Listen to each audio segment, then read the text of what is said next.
इस संस्मरण का शीर्षक है भाई वाह, सुमित्रा ने तो पहाड़ खोद डाला। सुमित्रा देवी जी की स्मृतियों में से। हमारी कोठी के पश्चिम की ओर श्री रामकृष्ण डालमिया जी की कोठी है और उनकी कोठी के उत्तर की ओर छोटी मांझी वाली कोठी है। उन दिनों इन दोनों कोठियों के बीच में मिट्टी खोदने का काम चल रहा था। 1.5-2 फीट गहरी मिट्टी खोदी जा रही थी।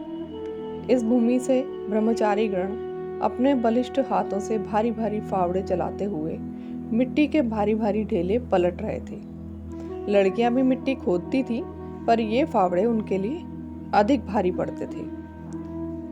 पता नहीं किसी ने श्री महाराज जी को सुझाव दिया या स्वयं ही उनके ध्यान में ये बात आ गई।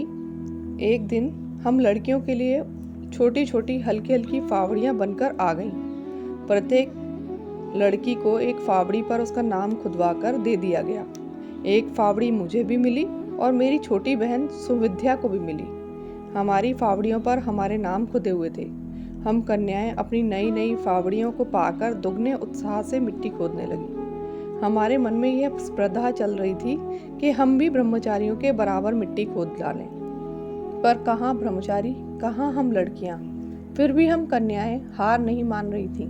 हम भी चाहती थी कि हम भी ब्रह्मचारियों की भांति बड़े बड़े ढेले खोदें। अतः मैं उनके काम करने के ढंग को बड़े ध्यान से देखने लगी।